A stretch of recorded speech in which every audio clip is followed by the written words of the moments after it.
Recently, Southern Nevada has been grabbing attention online and around the globe when it comes to water in our desert community.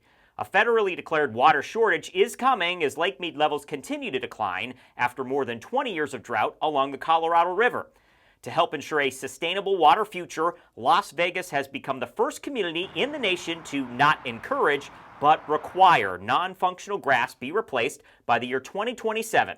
John Entsminger, general manager of the Las Vegas Valley Water District and Southern Nevada Water Authority, met with us to discuss the shortage and new turf law, beginning with why legislation was necessary to battle back against what many are calling a mega drought. Well, we've been incentivizing the community to take out this type of non-functional turf for the last 20 years. But with the impending shortage declaration, with the hydrology we're seeing as a result of climate change in the Rocky Mountains, it was time to take that next step and say we're simply not going to allow this type of non-functional turf to exist in our community after the next 5 years passes.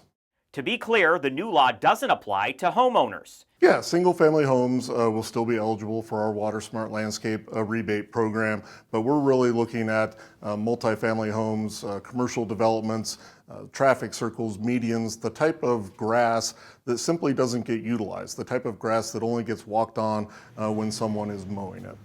Entsminger lays out what the first steps of the new law will be. Well, AB 356, the legislation that is banning the non-functional turf, requires the formation of a citizens committee of 9 members that will take a look at the definition of non-functional turf. It's easy for us to sort of in shorthand say, we know it when we see it, we know it's only walked on when somebody mows it, but we really need a specific legal definition so that we can then get out into the community and make that happen. As the law is clearly defined over the coming months, it's encouraged that the community act now. Take advantage of the Water Authority's Water Smart Landscapes rebate to help pay for a conversion as it's still available for now. Certainly in the initial phase, as we roll this out, the rebate will still be available. But as always, we'll have to assess community response, our funding in our budget, because it will at some point be mandatory. So we'll have to see how long that rebate lasts.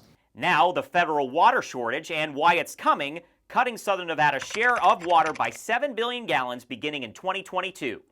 So just the nuts and bolts of it, every month the Bureau of Reclamation does a 24-month study that looks out 2 years to see what the reservoir elevations are going to look like. And if that 24-month study that's released in August shows the Lake Mead elevation on January 1, 2022 being below elevation 1075, that triggers the Secretary of Interior declaring a shortage.